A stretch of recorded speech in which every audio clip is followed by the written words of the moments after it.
Bismillahirrahmanirrahim. Assalamualaikum warahmatullahi wabarakatuh. Alhamdulillah, syukurillah, wassalatu wassalamu ala rasulillah, la hawla wa la quwata illa billah. Baiklah, pada hari ini kita tambah pelajaran kita tentang kedudukan laki-laki dalam Islam. Kita manusia diciptakan Allah, ada laki-laki, ada perempuan. Sekarang agar kita tahu, betul-betul paham kita, kalau yang sebagai laki-laki tahu dia bahwa dia adalah laki-laki, kemudian yang perempuan dia tahu bahwa dia adalah perempuan. Maka kedudukan laki-laki bagaimana? Allah memang melebihkan laki-laki dengan perempuan. Surah An-Nisa, Ar-rijalu qawwamuna 'alan nisa.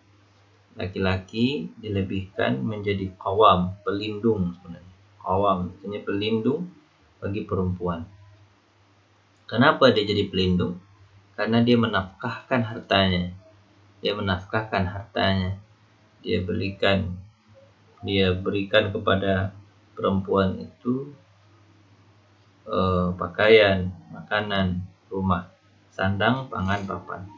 Maka laki-laki itu memang dia menjadi qawam apabila dia melaksanakan fungsi qawamnya. Apa itu? Fungsi qawam, fungsi qawamnya adalah memberikan harta. Jadi kalau seandainya dalam ayat ini kan dikaitkan, jika seandainya laki-laki tidak berfungsi sebagai qawam, pelindung bagi perempuan, memberikan harta, sandang, pangan, papan, maka hilanglah fungsi kelaki-lakiannya. Dan dia tidak pantas lagi seorang laki-laki tersebut untuk diangkat menjadi qawam atau pemimpin. Dia akan jadi pemimpin itu kalau dia memenuhi syarat-syarat, yaitu menjadi pelindung bagi perempuan.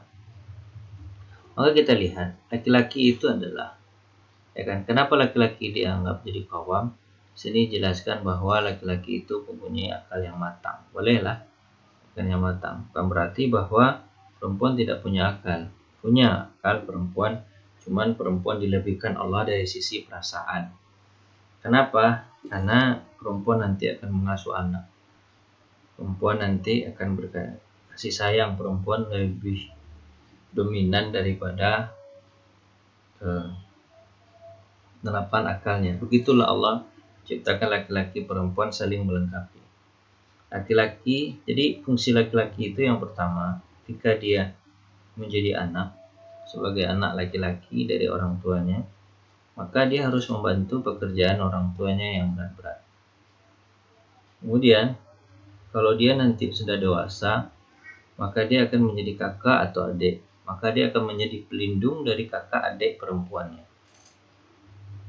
Kemudian laki-laki nanti, kalau dia sudah tambah umur juga, tambah dewasa juga, maka dia menikah. Nah, di sini fungsi kelaki-lakiannya akan terlihat. Di mana fungsi kelaki-lakiannya? Dia akan menjadi pelindung pada istri dan anak-anaknya. Dia akan memberikan harta, sandang, pangan, papan terhadap anak-anaknya. Maka pantaslah anak istrinya mengangkat dia jadi pemimpin. Kenapa? Karena dia melindungi anak dan istrinya. Tanggung jawab laki-laki. Terus nanti kalau dia sudah setelah jadi suami, nanti dia jadi ayah, kerja pelindung bagi anak-anaknya. Tanggung jawab dia mendidik anaknya, mengajarkan anaknya kebaikan, mengajarkan istrinya kebaikan. Banyak orang yang sudah menikah itu disebutkan bahwa dulu laki-laki mungkin dia punya tanggung jawab terhadap dirinya sendiri ketika dia belum menikah, masalah pakaiannya, makan minumnya. Tapi kalau dia sudah menikah, tanggung jawabnya bukan kepada dirinya sendiri.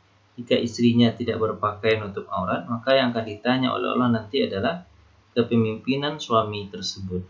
Kenapa dia tidak bisa memimpin istrinya agar berpakaian bagus? Kenapa istrinya tidak diajarkan agama? Nanti yang salah disalahkan Allah adalah suami tersebut. Jika salah anak, yang disalahkan adalah pemimpinnya. Bagaimana dia memimpin anak-anaknya? Jadi itulah laki-laki. Terus tanggung jawab laki-laki dia jelaskan ya. Terus tapi di sini dijelaskan bahwa sebenarnya penciptaan laki-laki dan perempuan, suami istri sudah tadi ya, penciptaan laki-laki dan perempuan itu sebenarnya di sisi Allah sama. Laki-laki di sisi Allah sama, tanggung jawabnya sama. Apa tanggung jawabnya? Tanggung jawabnya adalah sama-sama mengabdi kepada Allah. Laki-laki mengabdi kepada Allah, perempuan juga mengabdi kepada Allah. Kalau di sisi mengabdi sama, yang dibedakan adalah takwa.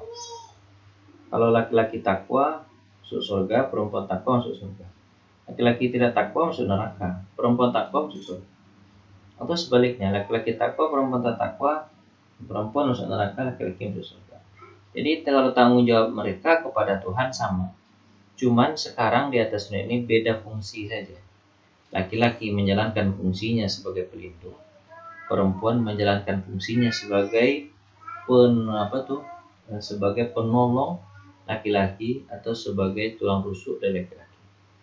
Tulang rusuk itu adalah tulang yang melindungi jantung.